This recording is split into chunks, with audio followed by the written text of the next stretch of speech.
السلام علیکم ورحمۃ اللہ وبرکاتہ۔ محترم حاضرین، چونکہ لاک ڈاؤن میں تخفیف آ چکی ہے، اس میں ڈھیل مل گئی ہے۔ اب حکومت کی جانب سے 8 جون کو مسجدوں میں نماز کا سلسلہ بھی شروع کرنے کی اجازت مل گئی ہے، تو اس سلسلے میں حکومت کی جانب سے، گورنمنٹ کی جانب سے گائیڈ لائن بھی آ گئی ہے۔ ہمارے اکابر علماء کی جانب سے بھی رہنمائی ہدایات جاری ہو چکے ہیں کہ اس سلسلے میں جو مسائل تھے وہ مسائل آپ کے سامنے بتا دیے گئے۔ چونکہ 2-3 مسئلے تھے، وہ بہت زیادہ لوگوں کے درمیان میں ان کا چرچا ہو رہا تھا، بہت سارے لوگ فون وغیرہ کے ذریعے سے پوچھ رہے تھے، تو اس سلسلے میں دارالعلوم دیوبند کی جانب سے بھی ہدایات مل گئی ہیں، وہ آپ کے سامنے میں رکھ دینا مناسب سمجھتا ہوں۔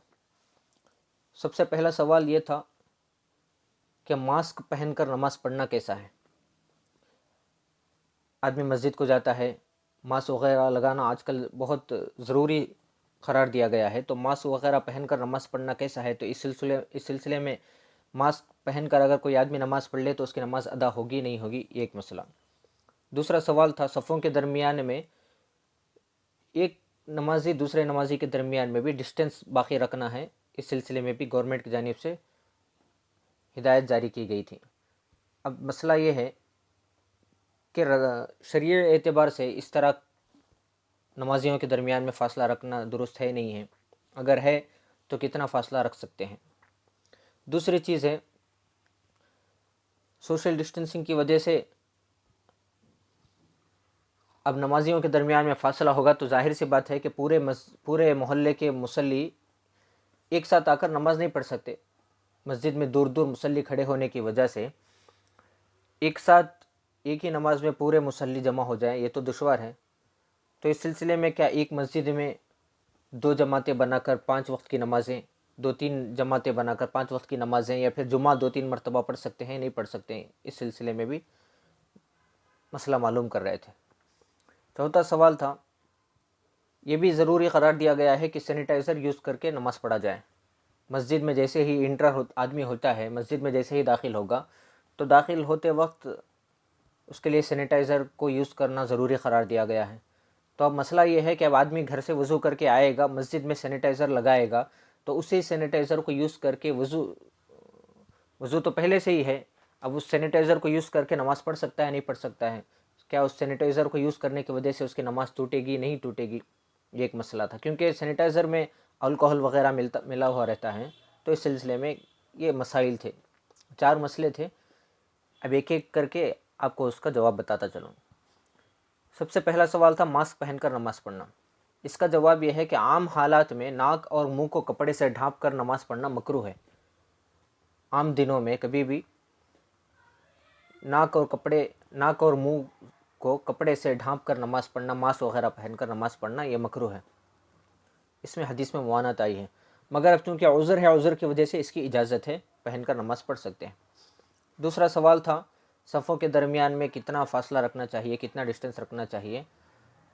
حدیث میں اس کی بڑی تاکید آئی ہے کہ صفوں کے درمیان میں مل کر کھڑے ہونا چاہیے، ایک نمازی دوسرے نمازی کے کندھے سے کندھا ملا کر کھڑے ہو جائے، اس کی بڑی تاکید آئی ہے۔ لیکن چونکہ آج کل ڈسٹینسنگ کی بات ہو رہی ہے، تو اس سلسلے میں حکومتی اعتبار سے جتنا کہا جا رہا ہے اس کو فالو کر لینا یہ مناسب معلوم ہوتا ہے، اس کی بھی اجازت ہے۔ تیسرا مسئلہ تھا، ایک ہی مسجد میں ایک ساتھ پورے مصلی نماز نہیں پڑھ سکتے ڈسٹینس ہونے کی وجہ سے، تو کیا ایک ہی مسجد میں 2-3 جماعتیں بنا کر 5 وقتہ نمازیں اور جمعہ کی نماز پڑھ سکتے ہیں؟ احناف کے نزدیک اس میں جماعت ثانیہ مکروہ قرار دیا گیا تھا، دوسری جماعت کو مکروہ قرار دیا گیا ہے، لیکن اب چونکہ قانونی مجبوری ہونے کی وجہ سے اب تعداد بھی متعین ہو جائے گی، محدود ہو جائے گی، تو اس سلسلے میں کیا کیا جائے گا؟ اس سلسلے میں ایک شکل صورت تو یہ ہے کہ مسجد کا اگر صحن ہے، مسجد کے اندر کے حصے میں نہ پڑھا جائے، مسجد کے باہر کے حصے میں اگر پڑھ لیا جائے تو یہ مناسب معلوم ہوتا ہے۔ اگر نہیں، مسجد کے باہر کا حصہ نہیں ہے، مسجد چھوٹی سی ہے، مسجد کے اندر کا ہی حصہ ہے، تو اس میں شکل ایسی بنانا چاہیے، اس کی بھی اجازت ملتی ہے کہ محراب کی جگہ چھوڑ کر، جہاں پر پہلے نماز پڑھے تھے وہ جگہ چھوڑ کر کسی دوسری جگہ پر مسجد کے کسی کونے اندر کے حصے میں تھوڑا سائڈ میں ہٹ کر نمازیں پڑھنے کی اجازت معلوم ہوتی ہے۔ اس کے لیے بہتر ہے، دارالعلوم دیوبند کی جانب سے بھی اس سلسلے میں بتایا گیا، بہتر ہے اپنے مساجد کی کمیٹی اور اپنے علاقے کے مفتیان کرام سے اس سلسلے میں تھوڑا مشورہ کر لیں، چونکہ وہاں کے ہر جگہ کے حالات تھوڑا بدلتے رہتے ہیں، اس لیے وہاں کے حالات کے حساب سے وہی بہتر رائے دے سکتے ہیں۔ اب چوتھا مسئلہ ہے الکوہل، اس میں الکوہل جس میں ملا ہوا ہوتا ہے سینیٹائزر میں، تو اس کو یوز کر کے نماز پڑھ سکتے ہیں نہیں پڑھ سکتے ہیں؟ اس کا جواب یہ ہے کہ آج کل جو الکوہل وغیرہ بن رہے ہیں تو وہ حرام چیزوں سے نہیں بن رہے ہیں، اس لیے آج کل کے الکوہل عمومی اعتبار سے تو الکوہل استعمال کرنے میں بہت احتیاط کرنی چاہیے، لیکن آج کل چونکہ سینیٹائزر کو یوز کرنا بھی ضروری قرار دیا گیا ہے تو اس کے لیے بھی اس کی بھی اجازت ملتی ہے، تو سینیٹائزر کو یوز کرنے کے بعد آدمی کا وضو نہیں ٹوٹتا، اس کے ساتھ نماز پڑھ سکتے ہیں۔ بس اتنی باتیں تھیں۔ اللہ تبارک و تعالیٰ سے دعا کریں، اللہ تبارک و تعالیٰ ہم تمام کو دین کی صحیح سمجھ نصیب فرمائے، زیادہ سے زیادہ لوگوں تک، چونکہ یہ بہت اہم مسئلہ ہے اس لیے زیادہ سے زیادہ لوگوں تک اس کو ہمارے کلپ کو پہنچائے۔ السلام علیکم ورحمۃ اللہ وبرکاتہ۔